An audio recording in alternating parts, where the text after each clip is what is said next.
आपण पाहत आहात शिवभीमक्रांती महाराष्ट्र न्यूज चॅनल। दोन जुळे म्हणजे चार होता, चार कुठे सांभाळू होतं, मला एकच जुळे आहे. दोन सांभाळताच नाक किलो वाले, त्यात शलाका नावही बघा, शलाका आहे. बरं, मला प्रश्न हा पडलाय, विश्वाधार देशमुख सर बरोबर ना, तुमचं नाव विश्वाधार आहे म्हणून तुम्हाला विचारतो. आता मला टाचा वर करून बघणाऱ्या मुली, जेव्हा मी नांदेडमध्ये शलाकाला पाहत होतो तेव्हा कुठे गेल्या होत्या? तेव्हाच त्यांनी टाचा वर केल्या असत्या तर काहीतरी वेगळं आयुष्य घडलं असतं माझं. पण हरकत नाही, पदरी पडलं पवित्र झालं असं म्हणायचं आणि संसार पुढे जायचं. गमतीचा भाग, माझी बायको फार चांगलं मला सांभाळते, कारण मी फार कमीत कमी वेळा घरी असतो म्हणून तिला असं वाटतं की आपला नवरा चांगला आहे. मी जर घरी राहायला लागलो तर तिला एका क्षणात कळेल की परभणीचं पाणी सांभाळायला काही फार सोपं नाही.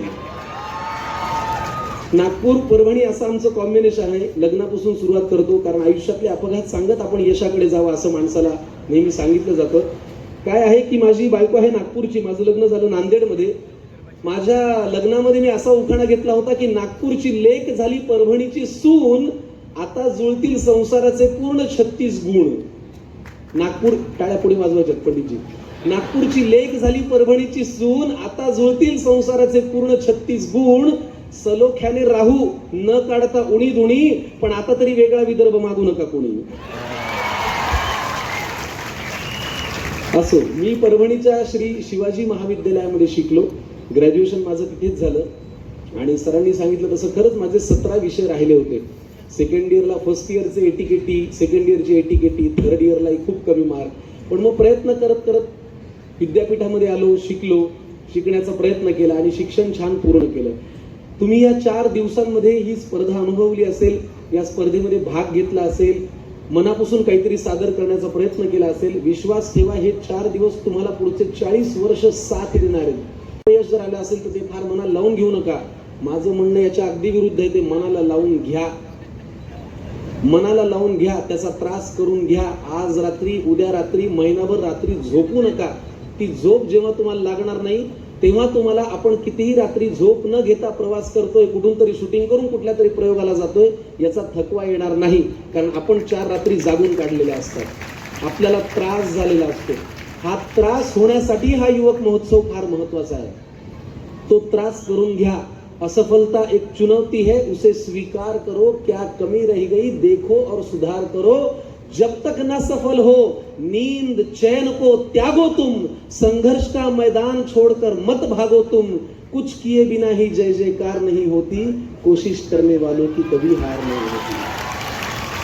आज या युवक महोत्सवात तुम्ही जे काही सादर केलंय, जिथून कुठून आणलंय, जे कोणी लिहिलंय, ज्यांनी कुणी बसवलंय, ज्यांनी कुणी मेहनत केलीये, त्या सगळ्यांचे ऋण लक्षात ठेवा.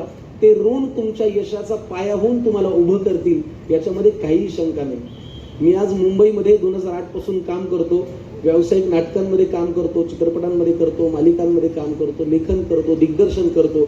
मला नेहमी असा प्रश्न पडतो की मुंबई पुण्याच्या कलाकारांमध्ये, मुंबई पुण्याच्या सादरीकरणामध्ये आणि आपल्या कलाकारांमध्ये, आपल्या सादरीकरणामध्ये काय फरक आहे? खरं सांगू का, आपल्याकडे आहे खरेपणा, आपल्याकडे आहे सोपेपणा, आपल्याकडे आहे साधेपणा. आणि हा साधेपणा आपल्याला त्या नगरीमध्ये मोठं करतो. आपल्यातला खरेपणा आपल्याला तिथे टिकून ठेवायला मदत करतो. हा माझा स्वतःचा अनुभव आहे. मी फार मोठा झालेलो नाही, पण मला खूप मोठं व्हायचं हे दर दिवशी मी स्वतःला सांगत असतो. मी नेहमी प्रत्येक प्रयोग करत असताना हा विचार करतो की मला परत 600 किलोमीटर लांब उलटा प्रवास करायचा नाहीये. मी एकदाच देवगिरी पकडली होती मुंबईला जाण्यासाठी, मला रिटर्नची देवगिरी कधीही अपयशी होऊन पकडायची नाहीये. हे मनामध्ये ठरवा. कुठल्याही क्षेत्रात काम करा, मन लावून करा. तुमचं चित्त, तुमचं मन सगळं पणाला लावा. यश तुमच्यापर्यंत सहज पोहोचेल. हारलो खेळात जेव्हा डाव मित्राचेच होते नेमके. प्रेमपत्रे मी जरी लिहिली तिला, ताव मित्राचेच होते नेमके. आणि सगळ्यात शेवटी पाहिले नावापुढे जेव्हा तिच्या, नाव मित्राचेच होते नेमके. त्याच्यामुळे हे अशी भंगरी सोबत घेऊन फिरणंच आपल्याला कधीतरी प्रमुख पाहुणा करतं. नाही, मी फार जेन्युइनली सांगतोय. मला आयुष्यात पहिल्यांदा मुंबई कुणी दाखवली, ती माझ्या या मित्रांनी दाखवली. मला मुंबईला जाण्यासाठी मला ऑडिशन द्यायला जायचं होतं. फिल्म सिटीमध्ये एका सिनेमामध्ये माझं कास्टिंग झालं. त्यांनी मला, आता काही सांगायची म्हणजे हरकत नाही, बरीच वर्ष झाली, 10,000 रुपये मागितले आणि मला म्हणाले की तुम्हाला रोल देऊ, तुम्ही आजही बघा, कधी झी टॉकीज वर जर चित्रपट लागला, त्याच्या चित्रपटाचं नाव आहे तुक्या तुकवला नाग्या नाचवला, असा एक सिनेमा आहे. त्याच्यामध्ये पुष्कर जोगच्या मागे मी घोषणा द्यायला उभा आहे ज्युनियर आर्टिस्ट म्हणून. गोष्ट आहे 2005 सालची. पण त्यांनी 10,000 रुपये मागितले होते मला त्या सिनेमामध्ये घेण्यासाठी, जे कोणी संबंधित व्यक्ती होती, निर्मात्यांनी नाही. तर ते 10,000 रुपये ज्याच्याकडून उधार घेऊन मी मुंबईत गेलो होतो, तो उधार देणारा माझा हा मित्र माझ्या बाजूला बसला. मी का म्हणालो की हे 4 दिवस फार महत्वाचे आहेत, कारण इथे जोडलेली नाती तुम्हाला पुढे आयुष्यात फार महत्वाचं बळ देणार आहेत. इथे जोडलेली मैत्री, या कलाकृतींमुळे होणारे मित्र मैत्रिणी तुम्हाला आयुष्यात बळ देतील. आपला एखादा मित्र आपल्याला अशी आग देऊन जातो, ती आग आपल्याला पुढे सातत्याने तो दिवा तेवत ठेवायला फार मदत करते, आणि ती आग माझ्या पोटामध्ये या मित्रांनी लावली आहे. आणि म्हणून आज आम्ही दोघ जण एकत्र प्रमुख पाहुणे आहोत, याचा मला फार आनंद झाला. अशा मित्रांची, अशा मैत्रिणींची संग्रह करा, त्यांना पाठीशी ठेवा. तुम्ही नाही ठेवलं तरी, किती हाकले तरी ते सोबत जातच नाही, त्याच्यामुळे तो काही विषय नाही, ते राहतातच आपल्या बरोबर. पण त्यांच्यामुळे आपली प्रगती होते. 5-10 वेळेला नाक खाली घालायला लागतं, हेही होतं, पण हरकत नाही, ते दुर्लक्ष करायचं. याच्यामुळे मला किती वेळेला प्रसंग आलाय, पण ठीक आहे, अनेक गोष्टी पोटात घालून आपण पुढे जातो, हो की नाही अनिकेत? याच्या आणि माझ्या मैत्रीवरती मी मागे एक कविता लिहिली होती बरं का. कुलगुरू सरांची परवानगी असेल तर सादर करतो. सर, काय आहे, तुम्ही कॉलेजमध्ये गेला असाल, असा प्रसंग आपल्या प्रत्येकाच्या आयुष्यात येतो. आपण कॉलेजमध्ये जातो आणि आपल्याला नवीन नवीन गेल्यानंतर कोणीतरी आवडायला लागते, असं होतं ना सर आयुष्यात?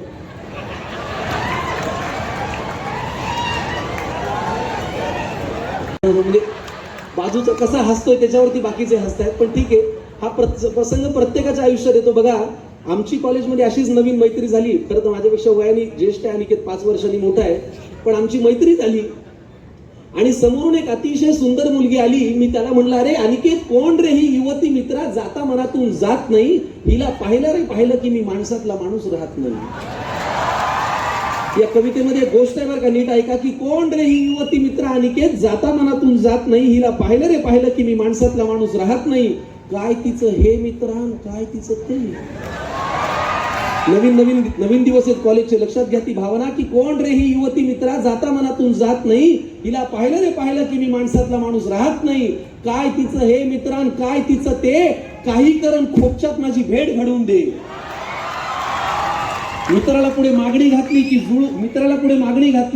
जुळू दे लवकर प्रेम आमचं, पळू दे गाडी बोंगाट, होताच माझं ब्रेकअप, तुझं जुळून देईन झंगाट. हे सगळं ऐकल्यावर माझा मित्र मला असं म्हणाला, की प्रेमाच्या तर गाड्या तुझ्या फारच बोंगाट पळतात, पण तुझ्यापेक्षा तिच्या भावना जास्ती मला कळतात. लग्न तिचं झालंय मित्रा, तिला नवरा धीरण जाऊ आहे, जिला खोपच्यात तुला भेटायचंय त्या पोरीचा मी भाऊ आहे.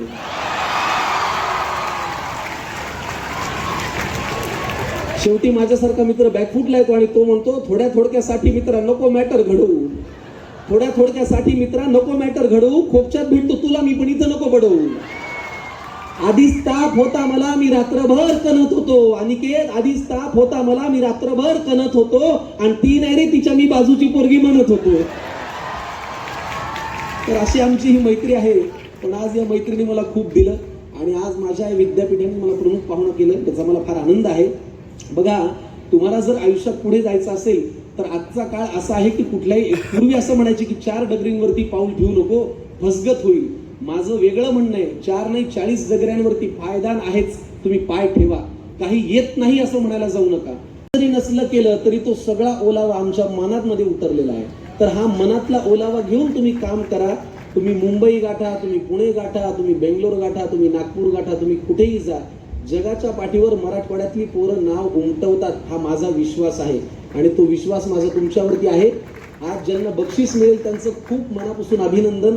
खूप छान काम करा. कधी मुंबईत आला तर तुमचा मोठा भाऊ, तुमचा लाडका मित्र तिथे आहे, हे तुम्ही लक्षात ठेवा. आणि नक्की मला फोन करा. नंबर काय आत्ता सांगत नाही, पण आपण भेटूया. आणि आत्ता मगाशी अभिजात मराठी भाषेचा विषय निघाला, तर आपल्या महाराष्ट्रामध्ये प्रेमाची परंपरा आहे, आणि या मराठी भाषेच्या प्रेमापोटीच आपण सगळे जोडले गेलेलो आहोत. तर एक कविता तुम्हाला ऐकवतो, आणि हा अभिनेता आज तुमची इथून रजा घेतो. बघा, प्रेमाला साधं सोपं घेऊ नका. प्रेमाची परंपरा महाराष्ट्रात फार मोठी आहे. तुमच्या कशा ना कशावरती तरी, निश्चयावरती, ध्येयावरती, राजकारणावरती, कलेवरती, कशाहीवरती प्रेम करा. पण प्रेम करा, हे प्रेम करणं तुम्हाला मोठं करेल. प्रेम करी बलवान मनाला प्रेमच करी सशक्त, प्रेम करी बलवान मनाला प्रेमच करी सशक्त, प्रेमच मिळून देई रामा मारुत परीस भक्त. रयत रक्षणा झेलीत निघतो छातीवरती वार, रयत रक्षणा झेलीत निघतो छातीवरती वार, त्या शिवराया तुळजा देई प्रेमाने तलवार. विठ्ठल विठ्ठल नाम मुखाने आयुष्यभर घेतो, त्याच तुकोबा विठू प्रेमाने सदेह स्वर्गा नेतो. इथले गान स्वर सुरावट इतका उंच नेतो, स्वर प्रेमाने भीमसेन हो स्वर भास्कर मग होतो. दिसतो छोटा पण खेळाने इतका मोठा होतो, क्रिकेट प्रेमी नाव सचिनचे अभिमानाने घेतो. तेच नाते तुमचे आमचे प्रेमाच्या या गाठी, तेच नाते तुमचे आमचे प्रेमाच्या या गाठी, प्रेमळ आपुली माय मराठी केवळ तुमच्यासाठी. अशा या माय मराठीचा, आपल्या भाषेचा, आपल्या मराठीपणाचा अभिमान बाळगा. तुमचं काम चोख पार पाडा, मन लावून करा, सातत्याने प्रयत्न करा. जिंकलेल्या लोकांचं मनापासून अभिनंदन, त्या भावांना खूप शुभेच्छा. हारलेल्या लोकांचं जास्त अभिनंदन, कारण त्यांच्या इतकं मोठं या जगात कोणीही होणार नाहीये. माझं वाक्य तुम्ही लक्षात ठेवा. ज्या स्पर्धेने माझ्या कामाची सुरुवात झाली 2008 साली झी मराठीवरती, त्याही स्पर्धेत मी हारलो होतो. मी BSc लाही नापास झालो होतो. मी MBA ला सुद्धा आपल्या महाविद्यालयातून मला रिजेक्ट करण्यात आलं होतं. पण ठीक आहे, आयुष्याचा प्रवास काही त्याच्यावरती अवलंबून असत नाही. तुम्हाला खूप खूप मनापासून शुभेच्छा. तुम्ही संयम आणि तुमच्या मोठ्या भावाला, मित्राला ऐकून घेतलं. Thank you so much. पुन्हा भेटत राहू. थँक्यू.